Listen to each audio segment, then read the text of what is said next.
باپ اور بیٹے اور روح القدس کے نام میں آمین۔ مسیح یسوع میں میرے عزیز بھائیوں اور بہنوں اور پیارے بچوں، آپ سب کو کراچی پاکستان سے شوکت بھٹی کا سلام و پیار پہنچے۔ آج کی تلاوت بمطابق مقدس لوکا 2 باب 22 تا 40 آیت سے پڑھی اور سنی گئی۔ کلیسیا 2 فروری کو خدا یسوع کے ہیکل میں نظر کیے جانے کی عید مناتی ہے اور اسے کینڈل ماس یا روشنیوں کی عبادت بھی کہا جاتا ہے، اور اس دن دوران پاک ماس موم بتی کی روشنی کا جلوس بھی شامل ہوتا ہے۔ کلیسیا کے عبادتی کیلنڈر میں 1969 تک اسے مقدسہ مریم کی طہارت کا دن بھی کہا جاتا رہا، کیونکہ موسوی قانون کے تحت ایک یہودی عورت جس نے بچے کو جنم دیا اسے ناپاک سمجھا جاتا تھا۔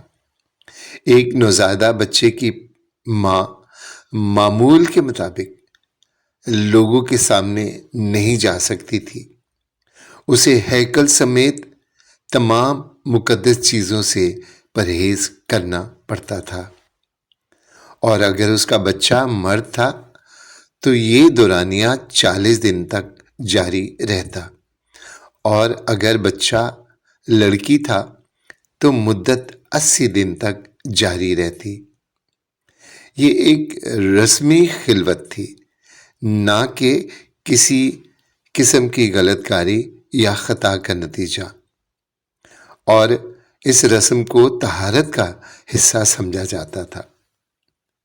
مقدسہ مریم بے داغ کنواری ماں تھی، اسے اس قسم کی کسی رسم کی ضرورت نہ تھی، لیکن خداوند کی تعظیم کے لیے اور شریعت کے تمام تقاضوں کی تعمیل کے لیے اس نے قانون کے ہر شق کو تسلیم کیا۔ وہ 40 دن تک گھر پر رہی اور پھر طہارت کی رسم ادا کر کے بیت لحم سے یروشلم 5 میل کا سفر طے کر کے مقدس یوسف اور یسوع کے ساتھ ہیکل میں گئی۔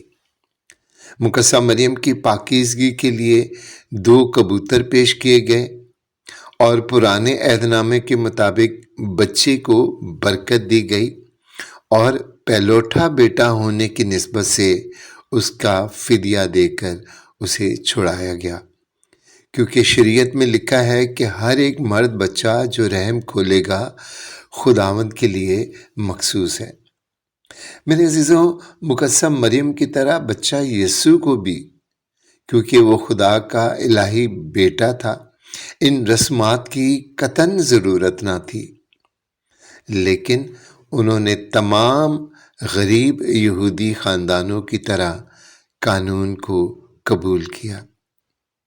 آج کی تلاوت ہمیں سکھاتی ہے کہ خدا کے نجات کے منصوبے کو خوش دلی اور فروتنی سے قبول کرے۔ میرے عزیزو، خداوند یسوع کا ہیکل میں نظر کیا جانا پرانے اور نئے عہد نامے کا سنگم بھی ہے۔ خداوند یسوع المسیح قدیم ہیکل میں داخل ہوا، جبکہ وہ خود ایک نئی ہیکل تھا۔ وہ لوگوں سے ملنے آتا ہے۔ انجیل مقدس میں سکھاتی ہے کہ پرانے نبی شمعون اور نبی حنا نے اس دن ہیکل میں اسے قبول کیا۔ انہوں نے بہت سے دوسرے لوگوں کی طرح اپنی زندگی ایک مسیحا کے انتظار میں گزاری، اور روح القدس نے شمعون پر ظاہر کیا کہ وہ اس وقت تک نہیں مرے گا جب تک وہ نجات دہندہ کو اپنی آنکھوں سے نہ دیکھ لے۔ اس نے یسوع کو تھام کر شکر گزاری کے گیت گائے۔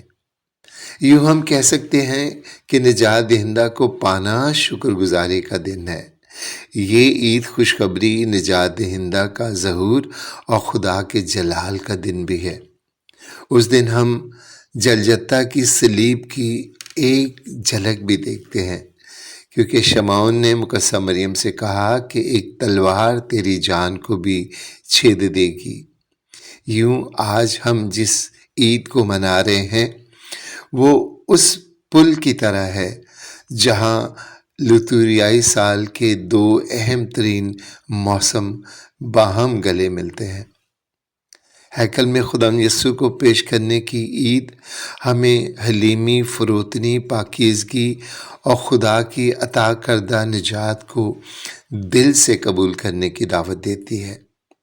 یہ عید ہمیں یاد دلاتی ہے کہ خدا اپنے وعدوں پر قائم رہتا ہے اور انہیں کبھی نہیں بھولتا۔ یہ عید ہمیں یاد دلاتی ہے کہ خدا قیمتی نذرانوں کا محتاج نہیں۔ آپ غربت میں بھی خداوند کی خوشنودی حاصل کر سکتے ہیں۔ یہ عید ہمیں یاد دلاتی ہے کہ ہم نے اپنے بچوں کو خدا کے گھر جانا سکھانا ہے۔ آج مقدسہ مریم اور مقدس یوسف بچے یسوع کو اپنی گود میں اٹھا کر ہیکل میں لے کر گئے تو لڑکپن میں 12 سال کی عمر میں اس نے اپنے ماں باپ سے یہ کہا کہ مجھے اپنے باپ کے گھر میں ہونا لازم تھا، اور جوان ہو کر صلیب پر جان دینے کا آخری سفر ہیکل سے ہی شروع کیا۔ اس لیے میرے عزیزو، شمعون اور حنا کی طرح خداوند یسوع کو قبول کریں، کیونکہ یہ عید طہارت، پاکیزگی، نور کی تجلی اور نجات کے ظہور کا دن ہے۔ آپ سب کو یہ عید مبارک ہو۔ خدا ہم سب کو برکت دے، آمین۔